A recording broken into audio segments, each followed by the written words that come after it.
Andrés Riancho. Internet Scale Analysis of AWS Cognito Security. This talk will show the results of an Internet Scale Analysis of the security of AWS Cognito configuration. During this research, it was possible to identify 2,500 identified pools, which were used to gain access to more than 13,000 S3 buckets, 2,000 Dynamo by DB tables, and 1,500 Lambda functions. Hoy les voy a contar sobre la última investigación que estuve haciendo, que el señor recién la presentó muy bien, pero yo les voy a contar un poco mejor cómo fue el proceso y cuáles fueron los resultados. Toda investigación tiene un comienzo, y esta investigación empezó cuando estaba haciendo un Cloud Security Assessment para un cliente.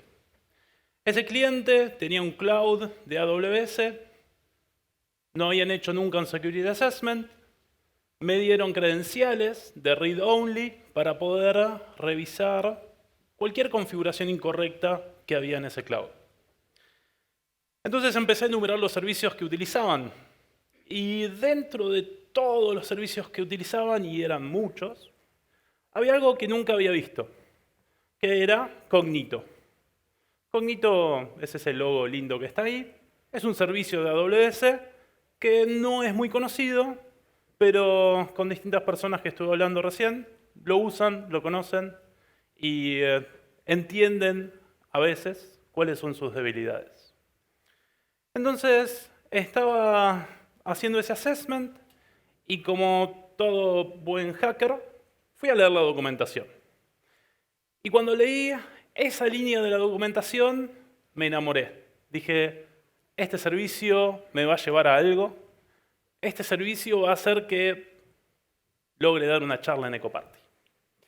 Entonces, la línea dice, Identity Pools enable you, el desarrollador, to grant your users, los usuarios finales de la aplicación, access to AWS services.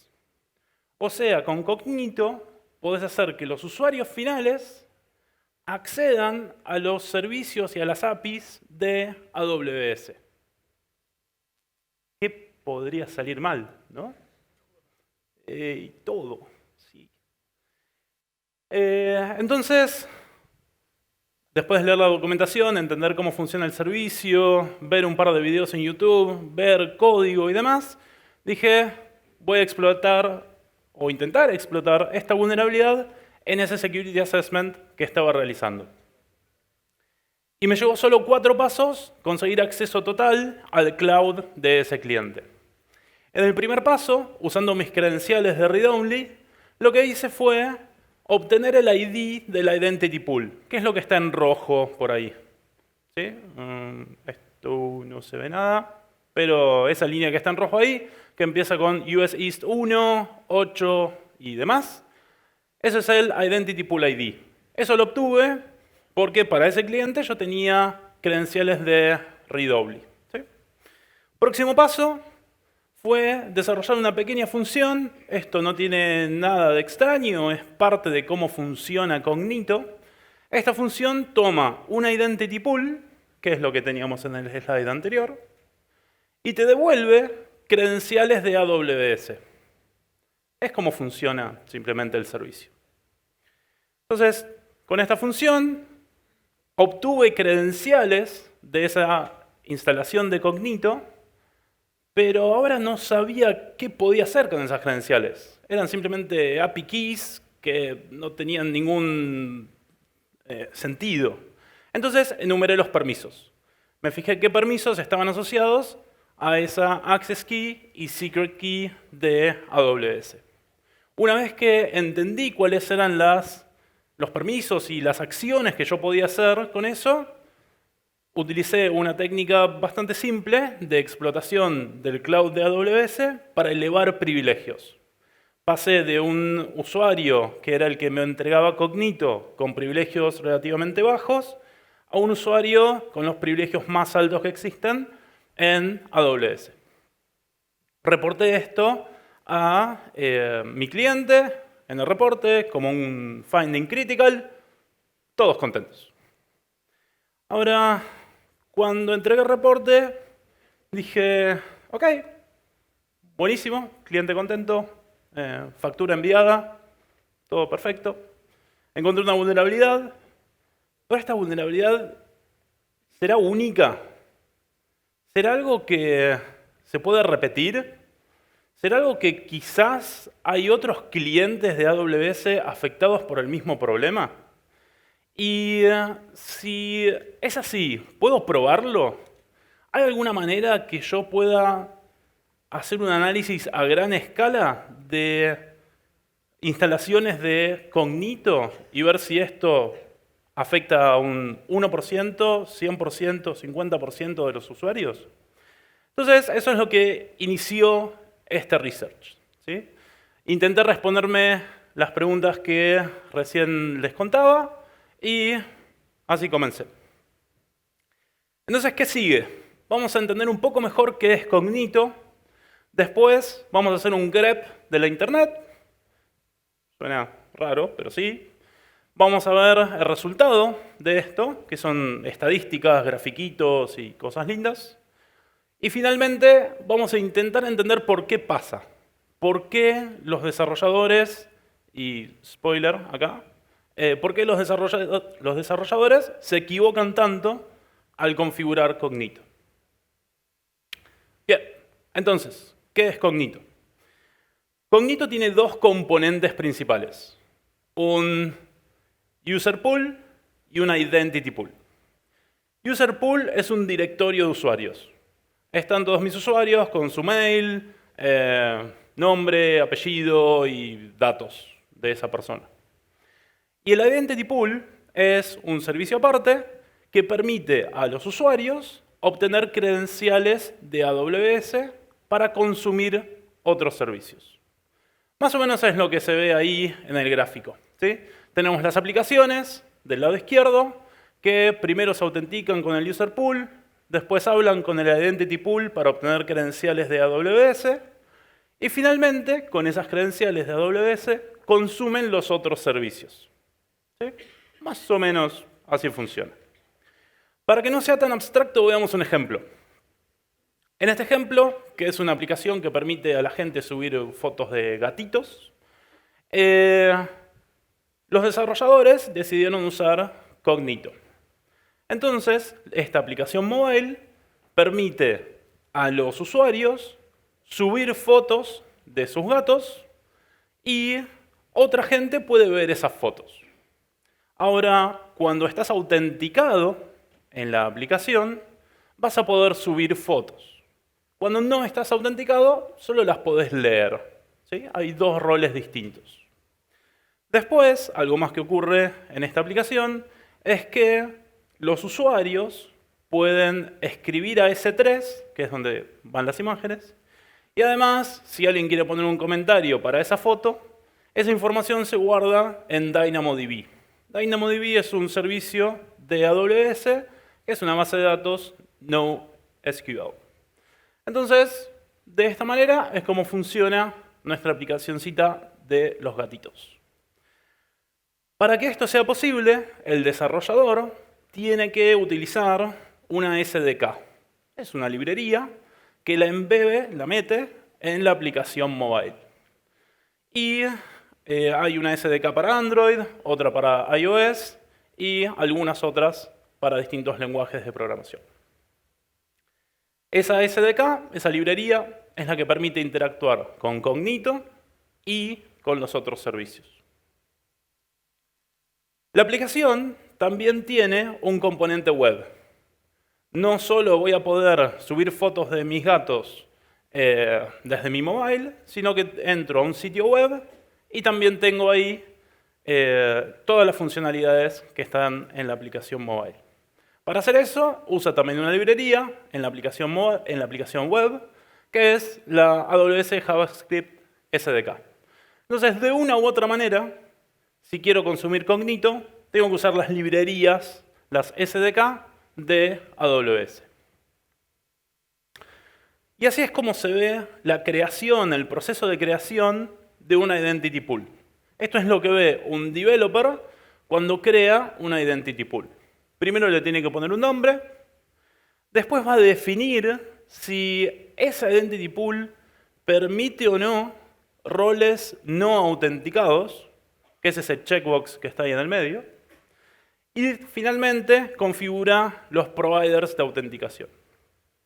Te puedes autenticar a esta aplicación usando Facebook, Google+, Twitter y demás, o puedes hacerlo, si seleccionas el tab de Cognito, usando un directorio de Cognito. ¿Sí? Una vez que configuraste eso, como developer, lo que tenés que hacer es asociar roles. Vamos a tener un rol no autenticado y un rol autenticado. Cada uno de esos roles va a tener un conjunto de permisos. Esos permisos son los que definen si yo puedo solo subir imágenes, puedo solo leer, puedo ir a la DynamoDB y leer, o puedo escribir, y demás cosas. Entonces, en esta pantalla, el developer define cuáles son los roles y los permisos para estos usuarios de Cognito. Y esos roles y permisos terminan en una policy de IAM. IAM es como se configuran un montón de cosas de usuarios, roles, permisos y demás en AWS.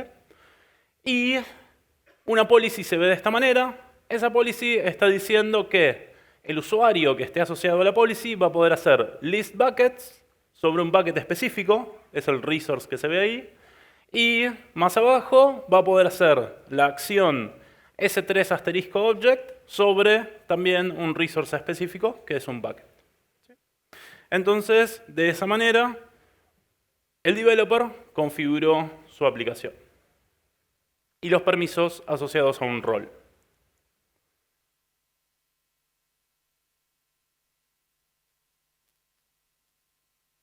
Pasa. Ahí está. Bien, una vez que el developer configuró eso, le aparece una pantallita con el ID de la Identity Pool, y con ese ID va a poder interactuar la aplicación con AWS y hacer todo lo que contamos antes. Sí o sí, la aplicación mobile y la aplicación web tienen que tener hardcodeados ese ID del Identity Pool. Algo importante a notar es que es generado al azar y es largo. Es un unique ID del tipo 4, generado al azar. No lo puedo adivinar, no le puedo hacer brute force. ¿Sí? Bien. Ahora, una vez que entendí cómo funcionaba Cognito, dije, lo voy a llevar a escala de Internet. Voy a hacer un análisis de todos los cognitos que pueda encontrar. ¿Cómo hice eso? Con automatización. Código. Si ustedes están en seguridad y no saben desarrollar, aprendan a desarrollar. Es un superpoder. ¿Sí? Aprendan. Vale la pena. Entonces, lo que hice en este research es esto. Es, para cada uno de los identity pools que encontré de Internet, y ya ahí se pueden imaginar que la cosa se pone complicada, porque cualquier función que tome la Internet como parámetro va a ser rara. Para cada uno de los identity pools, obtuve las credenciales, enumeré los permisos, le puse un score a ese conjunto de permisos para ver si era seguro o inseguro. Y finalmente hice gráficos lindos para mostrar en esta charla. Entonces, el primer desafío fue cómo interactúo con esos identity pools. Los identity pool IDs es la llave para llegar a la identity pool, pero son generados al azar. Yo no puedo hacer un brute force y intentar obtener todos los identity pool IDs. Simplemente no es posible, porque esos identity pool IDs están hardcodeados en aplicaciones, pero fueron generados al azar. Entonces, empecé a ver cómo los podía extraer de esas aplicaciones. Y los extraje de distintos lugares. Del Play Store, Common Crawl, que ahora les cuento qué es, GitHub, Shodan, Sumai y después más cosas. Lo primero que hice, porque sabía que Cognito estaba enfocado en desarrolladores de aplicaciones mobile, era extraer información de Google Play. Mi primer approach fue algo naive. Dije, bueno, me bajo todas las aplicaciones del Play Store, las decompilo y extraigo de ahí los Identity Pool IDs. Resulta que Google Play tiene 2.6 millones de aplicaciones. Son muchas.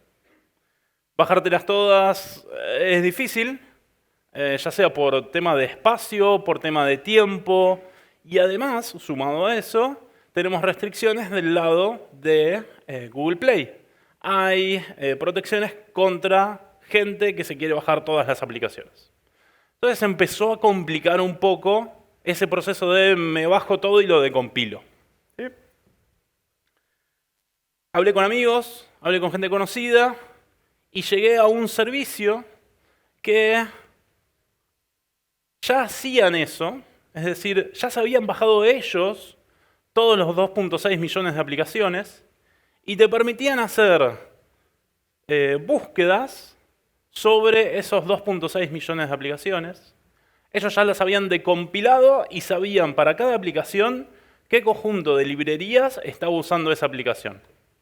Sabían que la aplicación A usaba el conjunto de librerías 1, 2, 3. Y yo sabía que me interesaban nada más las aplicaciones que utilizaban las SDK de AWS. Entonces dije, perfecto, lo voy a usar. Voy a ir a ese sitio, es un software as a service, voy a ir a ese sitio, voy a empezar a hacer búsquedas y voy a obtener todas las aplicaciones que machean mi búsqueda. Resulta que ese servicio sale un poco caro, como unos $15.000 al año. Así que lo hackeé un poco para obtener el listado de las aplicaciones.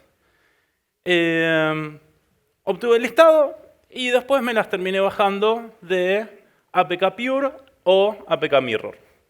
Son mirrors del Play Store y te permiten bajar aplicaciones. Te bajas la aplicación tal cual como está en el Play Store, pero estos sitios, como son alternativos, no tienen tanta protección contra crawlers y demás cosas. Entonces terminé con 13.000 aplicaciones que tenía ahí para decompilar. Las decompilé, obtuve todos los IDs, y eso fue la primera parte del proceso de obtener Identity Pool IDs. Esos IDs, después seguí con el proceso de obtener credenciales, enumerar permisos y demás. Pero me faltaban más sources, me faltaba más información. Quería que realmente esto sea representativo de la Internet. Entonces dije, ok, voy a encontrar todas las web applications. Antes, con Google Play, cubrí todas las mobile applications. Ahora quería cubrir las web applications. Quiero encontrar todas las web applications que usen Cognito. Entonces necesito todas las web applications que tengan un tag de script, source, y incluyan algo como lo que está ahí arriba, que es la SDK de AWS para JavaScript. O quiero encontrar sitios donde exista un tag de script y adentro del script tengamos algo que tenga un string que mencione Cognito Identity Credentials. Eso es lo que quería encontrar. Y resultó ser un poco más difícil de lo que yo esperaba. Porque Google no indexa esa parte de los sitios. Google indexa solo el texto que un humano lee, no el texto que está ahí metido en el tag de script. Entonces, si yo buscaba Cognito Identity Credentials en Google, no me aparecían sitios que usaban esa tecnología. Me aparecían foros donde developers decían, esto no me funciona. Y no es lo que yo quería. Yo quería los sitios donde usan la tecnología. Entonces empecé a darle vueltas al problema, vueltas, y me di cuenta que lo que yo buscaba era hacer un grep de la Internet. Yo lo que quería era tener un file system gigante con la Internet metido ahí y hacer un grep de esa cosa. Pero bueno, el file system iba a tener que ser muy grande. Entonces, medio que no se podía. ¿O sí? Entonces, alguien me recomendó que vea Common Crawl. Common Crawl es una organización sin fines de lucro en Estados Unidos que lo que hacen es crawlear la Internet una vez por mes y guardar el resultado de todos esos response HTTP en un bucket de S3. Entonces, ellos crawlean toda la Internet y ponen a disposición de cualquiera que lo quiera usar un montón de información. Ese montón de información son 2.5 billones de páginas y 200 teras de datos. ¿Sí? Entonces, mi grep de la Internet pasó ahora a ser un search sobre Common Crawl. Hay herramientas que ya hacen esto, ese search. Las intenté usar, no me dieron resultado, no las pude hacer andar bien. Hay uno que se llama CC-MR-Job, CC como Common Crawl, MR como MapReduce, Job como Job. Hay un servicio dentro de Amazon que se llama Elastic MapReduce. CC-MR-Job consume MR, no me funcionaba, no terminaba nunca el proceso, no había manera de debuguearlo, tuvo un montón de problemas. Entonces me creé mi propia implementación de hacer un search sobre Common Crawl. Y la llamé CC Lambda. Common Crawl Lambda. Lambda es Serverless Functions as a Service en AWS. Puedes correr código sin tener servidores. Entonces usé Lambda, que es un servicio de AWS, para hackear AWS. CC Lambda, ahí eso es un link. Después, si quieren, lo googlean o si no, los slides están públicos, le dan clic a eso. Es open source, está en GitHub, lo pueden usar ustedes y les cuento un poquito más de esto. Básicamente, CC Lambda permite hacer un grep sobre Common Crawl. Lo que va a hacer CC Lambda es levantar 1000 funciones Lambda concurrentes y cada una de esas funciones va a bajarse un pedacito del Common Crawl y le va a aplicar regular expressions para intentar extraer información. Toda la información que extraiga la almacena en un bucket de S3 que se usa como resultado. Eso es lo que hace CC Lambda. Se ve más o menos así. Ejecutas CC Lambda, te da un porcentaje de progreso, te dice cuánto tiempo tardó en procesar este primer archivito .gz, que son 191 segundos, y cuántas cosas encontró. Esto es CC Lambda. Si lo pones a correr, vas a poder analizar 64.000 de esos archivos gzip, que cada uno pesa unos 650 megas. Cada uno de esos lo procesas en algo así como 200 segundos, con 1000 funciones lambda concurrentes. Eso hace que en 3 horas proceses 200 teras de datos. Es muy rápido. De ahí extraje más Identity Pool IDs. ¿Sí?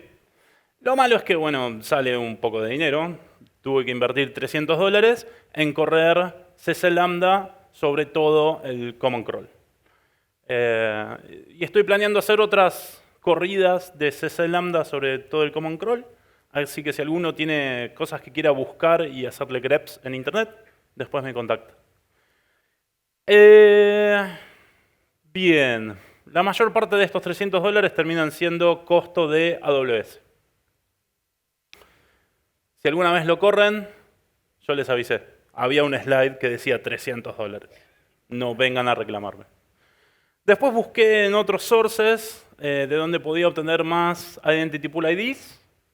Esos sources son un poco más aburridos de explicar. La API de search de GitHub, la API de search de Shodan y demás no tienen ninguna magia, simplemente consumí una API, obtuve resultado y ahí había Identity Pool IDs.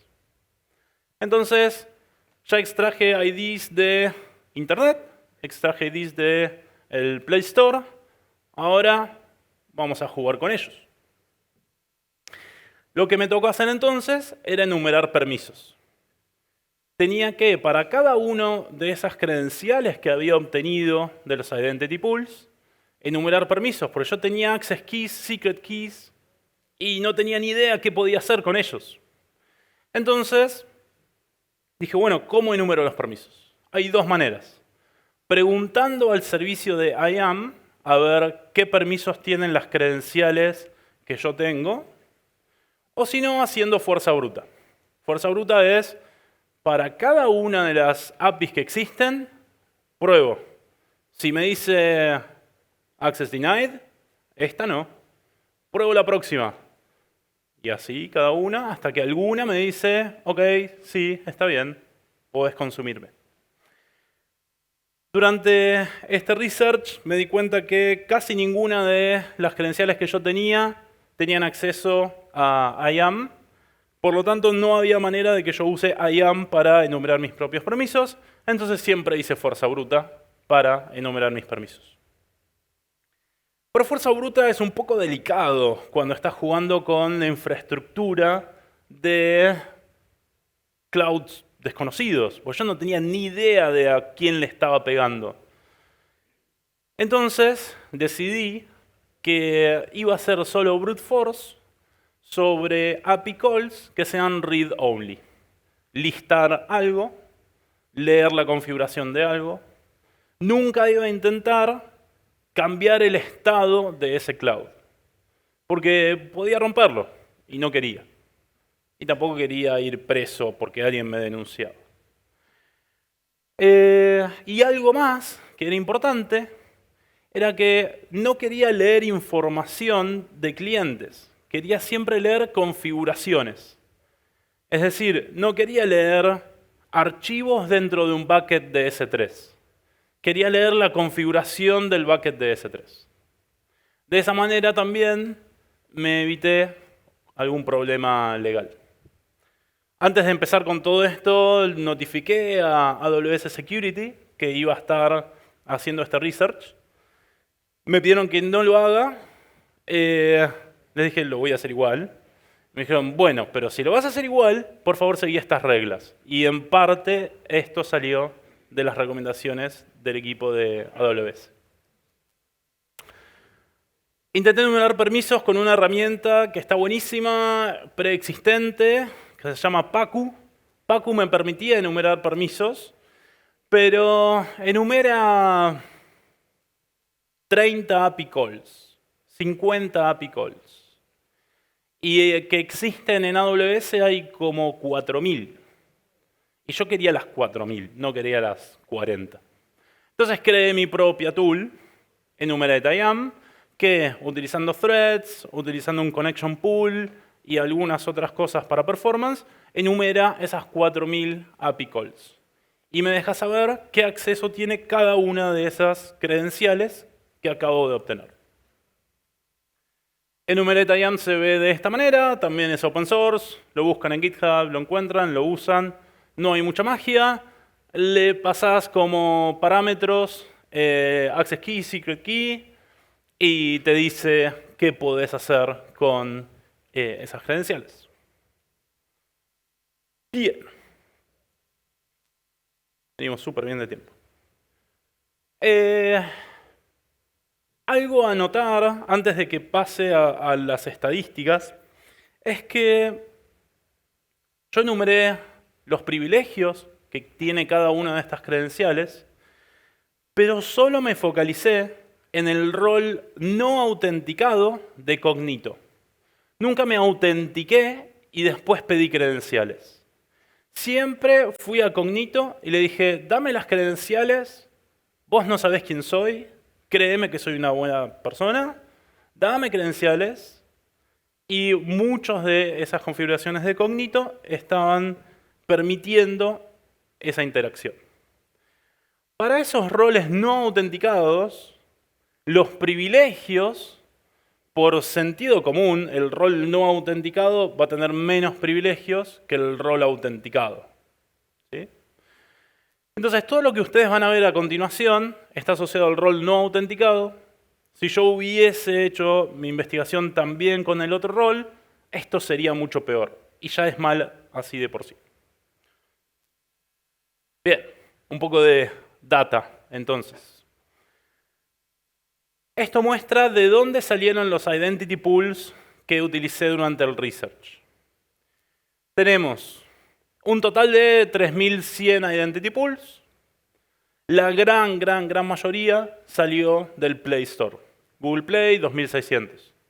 GitHub y Common Crawl son está dentro del top 3. Y esta es la distribución. Tiene sentido porque la gran mayoría del target de este servicio son developers mobile.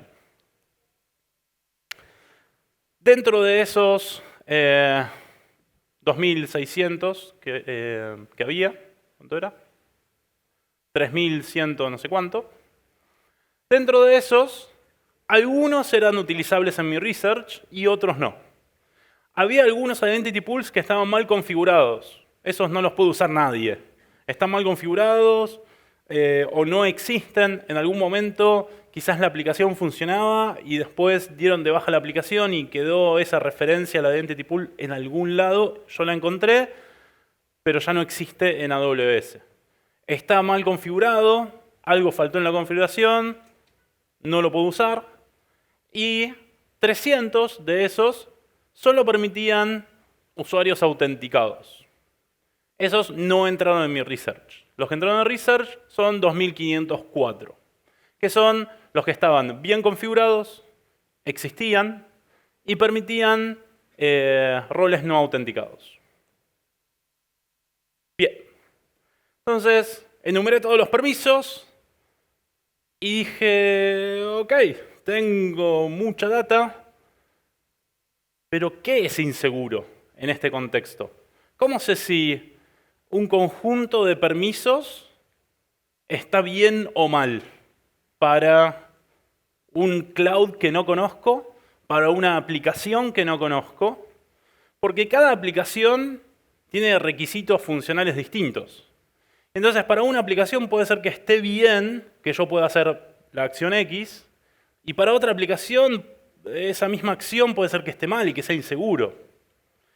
Pero bueno, terminé después de un rato de pensar encontrando algunas funciones, algunas API calls, que en mi opinión siempre está mal que estén.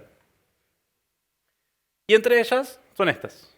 S3 list buckets, list backups de DynamoDB, list tables y list functions.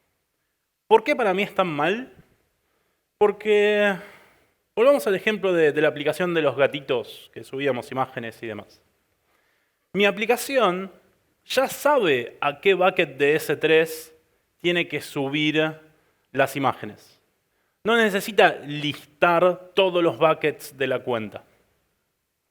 Mi aplicación ya sabe a qué tabla de DynamoDB tiene que escribir la información. No necesita listar tablas. Si mi aplicación estuviese ejecutando funciones lambda, lo mismo.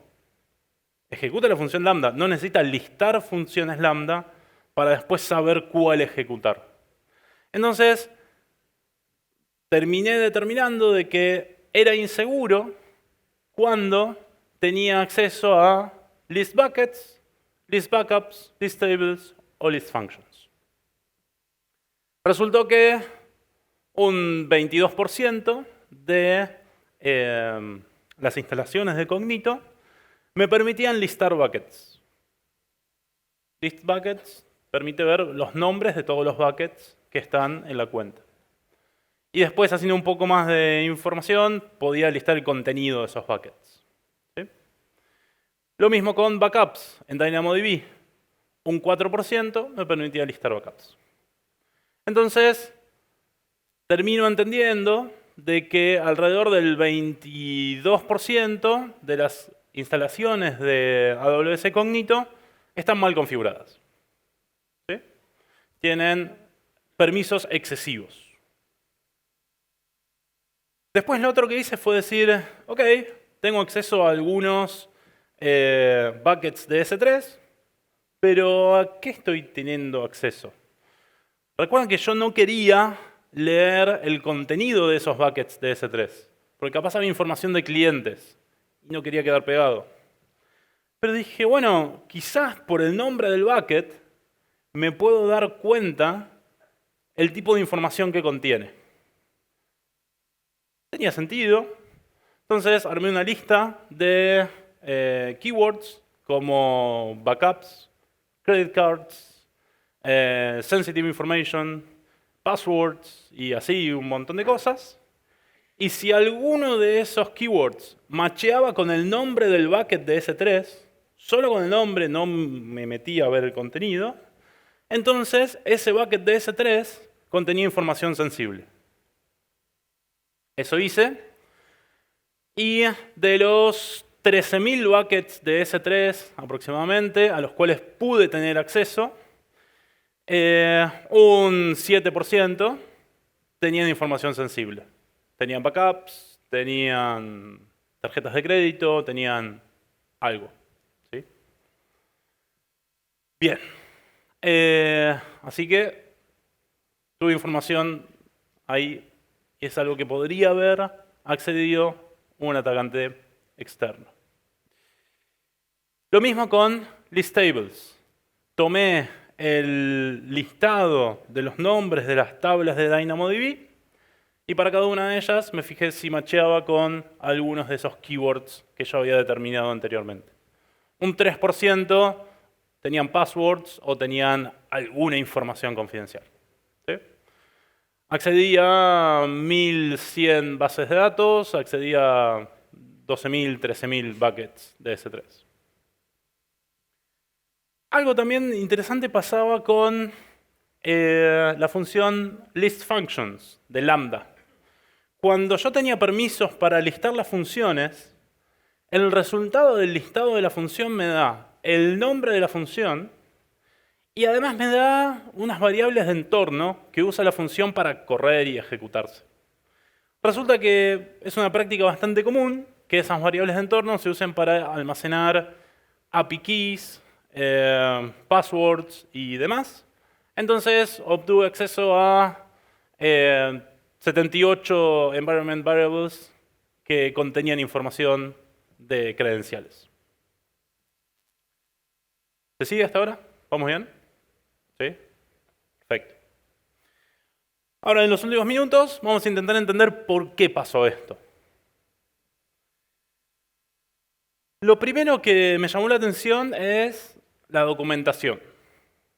La documentación de AWS Cognito da ejemplos, o daba ejemplos, que eran inseguros por defecto. ¿Cómo hace un developer que está aprendiendo sobre un servicio nuevo? Va a la documentación, la lee, copy, paste, enter, funciona. ¡Hey! Terminé mi día de trabajo. Y esa documentación estaba mal. Esa documentación oficial de AWS le daba excesivos permisos a los roles autenticados y no autenticados de Cognito. Entonces, cuando en mis comunicaciones con la gente de AWS Security, determinamos de que una buena idea para ellos era mejorar la documentación. Lo hicieron, en los distintos ejemplos de Cognito, agregaron un warning bastante grande que dice, esto es un ejemplo, no usar en producción.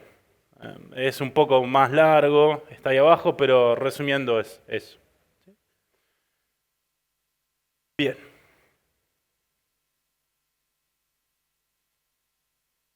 Hay algunas cosas buenas dentro de Cognito.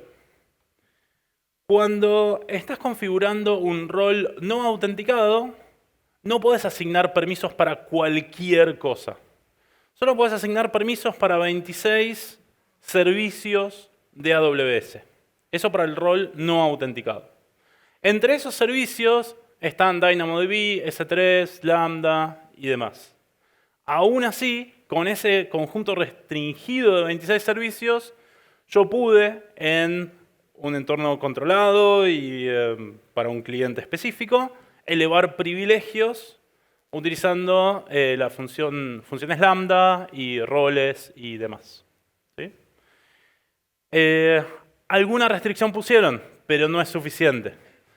También hay que tener en cuenta que los roles autenticados dentro de Cognito son muy fáciles de acceder. Estas son aplicaciones en las cuales el owner de la aplicación quiere que vos uses la aplicación, porque te están queriendo vender algo. Entonces, autenticarse en una aplicación que usa Cognito, en el 95% de los casos, es trivial.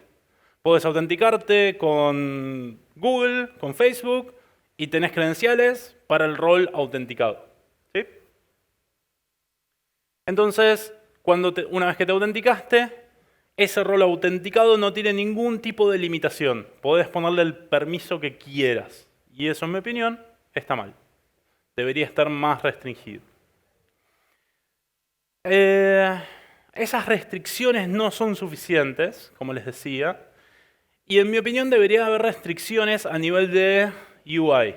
Es decir, un developer que está queriendo configurar algo que en la gran mayoría de los casos es inseguro, debería tener un warning. Cuando le da OK en la UI, debería aparecer un warning que dice, esto que estás a punto de hacer es inseguro. ¿Por qué? Y hay link a esta charla. Entonces, eso no está hoy. Y creo que no va a estar. Y eso es un error de AWS. Cuando hablé con ellos, me dijeron, esto no es nuestra culpa, porque toda la responsabilidad de la configuración de Cognito recae en el developer. Esto no es una vulnerabilidad en el servicio de Cognito, sino que es una vulnerabilidad en cómo el developer configuró Cognito. Pero si AWS no ayuda en ese proceso, pasa lo que vimos hace 10 slides. El 20% de los developers se equivoca. Entonces, AWS debería mejorar un poco y ayudar más a sus developers. Si alguno de ustedes es developer, ¿cómo arreglan esto? Least Privilege Principle. ¿Sí? Principio del menor privilegio. Para cada usuario, para cada rol que ustedes estén definiendo, configuren los menores permisos posibles para ese rol. Nunca jamás asignen permisos como S3 asterisco. Si en alguna definición de permisos de sus clouds están usando asterisco en algún lado, está mal. No lo usen. ¿Sí? Algo que ni siquiera tocamos es los permisos a nivel de recurso, a nivel de objetos. Volviendo a la aplicación de los gatitos. Subíamos la metadata de la imagen a DynamoDB. ¿Quién puede modificar esa metadata de la imagen una vez que se subió? ¿La puede modificar cualquier usuario autenticado? No, la debería poder modificar solo el usuario que subió esa imagen. Ese es un nivel de seguridad más granular. Yo ni siquiera lo vi en este research, pero para los developers es súper interesante. Bien. Bonus. Ya que estaba haciendo grep de la internet, hice un grep también de credenciales, no solo de Identity Pool IDs. Y encontré 280 credenciales hardcodeadas. 26 de ellas eran root accounts. Con la root account de AWS puedes hacer lo que sea que se te cante. Tiene todos los permisos de todo lo que quieras hacer. Y 38 de ellas tenían muchos permisos. Eso simplemente podés agarrarlo y usarlo para hacer mining de bitcoins en el cloud o hacer lo que tengas ganas. Esto salió de Common Crawl, 25 de ellos, y uno salió de un search de GitHub. ¿Sí? Así que es común también que vayan a encontrar credenciales de AWS hardcodeadas en la web, en algún lado. Bien, cerrando. Se puede seguir con este research. Hay cosas que yo no voy a hacer. Les quedan a ustedes para seguir investigando. Una de las cosas que podrían hacer es extraer identity pools de aplicaciones de iOS. No hice nada con nada de Apple.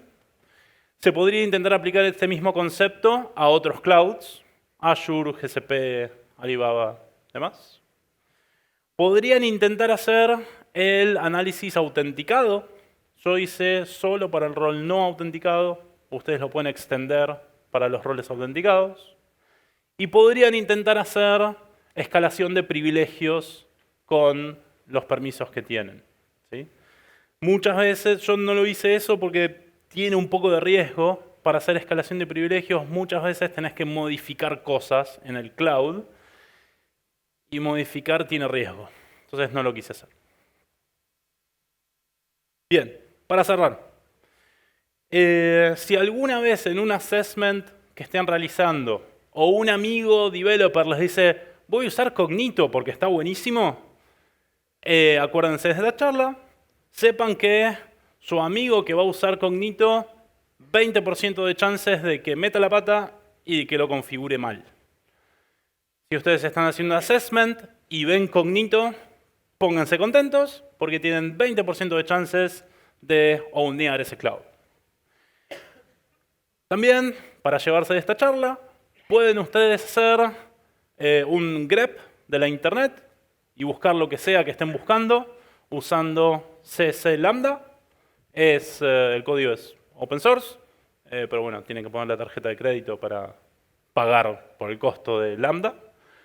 Y si alguna vez tienen acceso a credenciales de AWS y no tienen ni idea de qué hay atrás de eso, pueden utilizar enumerate IAM para enumerar los permisos que tiene esas access keys y secret keys. Bien, eso es todo. Muchísimas gracias.